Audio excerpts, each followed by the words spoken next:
tanto a colite ulcerosa como a doença de Crohn são doenças crónicas.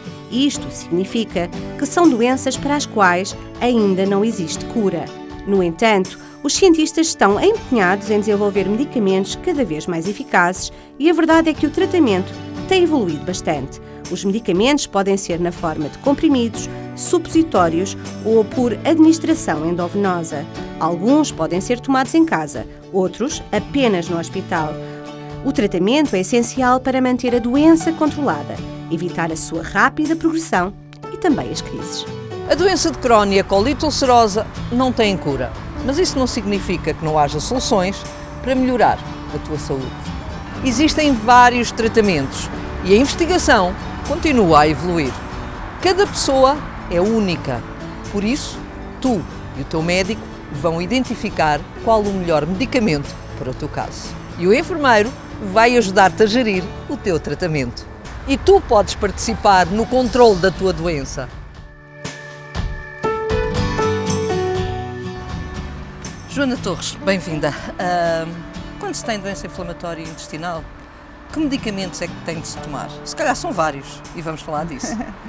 Existem vários tipos de tratamento na doença inflamatória. Existe a terapêutica médica ou o tratamento médico, que implica tomar medicamentos, como a Marina disse. Existe também o tratamento cirúrgico ou terapêutica cirúrgica.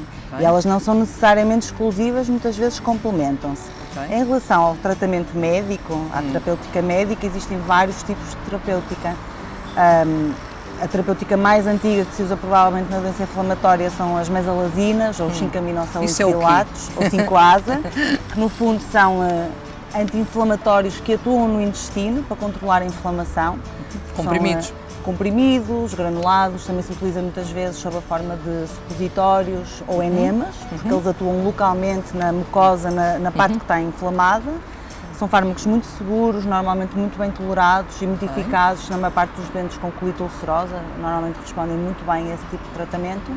E depois existe outro tipo de fármacos que já mexem um bocadinho com o nosso sistema imunitário na doença inflamatória. Como sabemos, o nosso sistema imunitário, portanto as nossas células de defesa, estão numa batalha com o nosso corpo, por assim dizer, com o nosso intestino neste caso. Não é? Existe uma resposta inflamatória descontrolada. E, portanto, existem várias vias de inflamação, por assim dizer, que estão alteradas. E o outro tipo de tratamento que nós utilizamos atuam em alguns aspectos destas vias alteradas. E que tratamentos são esses? Então temos os imunomoduladores ou os imunossupressores, como por exemplo a azatioprina, que também já é utilizada há muitos anos no tratamento da doença de Crohn e na colite ulcerosa também. E depois temos outro nível de fármacos, que são os fármacos biológicos e mais modernos, não é? Mais modernos. E ainda temos outro nível de fármacos mais modernos que vão chegar, que são as pequenas moléculas. Os fármacos biológicos vão atuar em algumas das moléculas que são libertadas por estas células inflamatórias que estão descontroladas e em guerra com o nosso intestino. Que diferenças é que tem uma medicação para outra? Aquela mais química para esta que já não é química, não é? Portanto, os fármacos mais químicos ou os fármacos mais convencionais, por assim dizer, são fármacos sintetizados no laboratório. Ou seja, são normalmente pequenas, são comprimidos que as pessoas tomam por via oral. Enquanto que os fármacos biológicos são fármacos derivados de sistemas biológicos, por assim dizer. Não tem nada a ver com plantas. Não tem nada a ver com confusão plantas. Que se faz muitas vezes, não é? Mas são fármacos que já são administrados por via subcutânea ou por via endovenosa, que já requerem uma injeção, com intervalos regulares, conforme o tipo de tratamento. Joana, e que diferenças existem na composição destes dois medicamentos, dos mais antigos e dos mais modernos? São completamente diferentes. Portanto, os fármacos mais convencionais, ditos convencionais, como as tiopurinas, por exemplo, não é? São moléculas que vão atuar em determinadas células, que são células inflamatórias, e induzem, por assim dizer, a morte dessas células. E, portanto, alteram o nosso sistema imunitário. E o objetivo é que, ao fazer isso, que as células não estejam também tão ativas na parte da inflamação. Enquanto que os outros fármacos, os ditos biológicos, vão atuar em algumas moléculas daquelas vias inflamatórias que estão alteradas. No fundo, há várias células que são chamadas ao intestino, por assim dizer, não é? E essas células produzem moléculas, proteínas, E os fármacos biológicos, dependendo de cada fármaco, cada um tem a sua especificidade ou o seu mecanismo de ação, vão antagonizar o efeito dessas moléculas e, portanto, o efeito final pretendido é tentar adormecer, controlar a inflamação. O aparecimento destes medicamentos foi uma boa notícia para doentes e para médicos ou não? Eu acho que foi uma excelente notícia, porque realmente acho que os doentes, se calhar, até têm, se calhar, os doentes que já têm doença há muito tempo, até têm essa noção também perfeitamente do antes e o depois da era dos biológicos. A diferença é grande. Os fármacos biológicos têm uma eficácia muito boa e permitiram cicatrizar efetivamente, controlar muito bem a inflamação, e o que se verifica é que isso traduziu-se numa melhor qualidade de vida para os doentes, a necessidade de hospitalizações, a necessidade de cirurgias reduziu-se muito e, portanto, a maneira como se vive hoje com doença inflamatória, eu estou convencida, é muito melhor do que era há uns anos atrás.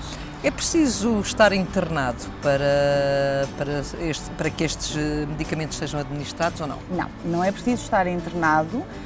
Como eu disse, alguns destes fármacos biológicos são administrados por via subcutânea. Nesse caso, o doente faz o ensino no hospital, existe uma enfermeira que ensina o doente a fazer a administração do fármaco e depois, assim que a enfermeira diz que o doente está autónomo para se auto-administrar, o doente vai à farmácia hospitalar e levanta a medicação e faz no seu domicílio. Do género da diabetes e da insulina, será isso? Exatamente, parecido. Depois, os fármacos que se fazem administração por via endovenosa, ou seja, que requer a administração na veia do medicamento. O doente tem que ir àquilo que nós chamamos um hospital do dia, ou seja, vai ao hospital, fala com um médico ou com um enfermeiro para garantir que está tudo ok e então faz a administração na veia do medicamento, passa lá 2, 3 horas e depois vai para a sua casa e volta depois quando for necessária a próxima administração. Ok. Falou das pequenas moléculas e nós queremos saber também o que é isso das pequenas moléculas que aí vêm. As pequenas moléculas, no fundo, são um refinar, acho eu, uma forma mais moderna, mais personalizada para combater a tal inflamação. São fármacos sintéticos também, que são produzidos no laboratório e vão ser administrados sob a forma de um comprimido. Em relação aos fármacos biológicos, portanto, que são derivados de sistemas biológicos, que não as plantas que nós falamos, claro, têm a vantagem de não produzirem reações alérgicas, por assim dizer, no nosso organismo. Portanto, não são aquilo que nós chamamos imunogénicos. O nosso corpo não os reconhece como estranhos e não forma anticorpos ou moléculas contra eles. Ok. Efeitos secundários da medicação para a doença inflamatória intestinal, existe ou não? Todos os fármacos, todos, podem ter efeitos secundários. Como eu já disse, os 5-AS ou os aminosalicilatos normalmente são muito bem tolerados. Os primeiros. Sim, são muito bem tolerados, mas também podem ter os seus efeitos secundários. Com os imunomoduladores e com os biológicos e também com estas novas moléculas, as nossas principais preocupações são as infecções, um aumento possível teórico e que depois se constata que é muito pequeno, mas que existe um aumento de risco de infecções e eventualmente um aumento do risco de algumas neoplasias. Portanto, o que é que se faz nestas circunstâncias? Porque não é um cenário bom à partida, não é, doutor? Eu acho que o mais importante é os doentes perceberem que se eles estiverem clinicamente indicados, os benefícios claramente superam os riscos na maior parte dos doentes. Está claro que depois temos que avaliar doente a doente e avaliar o perfil de segurança naquele doente específico. Mas, de uma maneira geral, os riscos, embora existam, são muito, muito baixos. Comparados com os benefícios. Comparados com os benefícios, porque os riscos de ter uma doença, uma inflamação não controlada são muitos também. Também tem riscos não só em relação com a doença, mas também de complicações. Portanto, os benefícios da terapêutica superam, na maior parte dos casos, os riscos.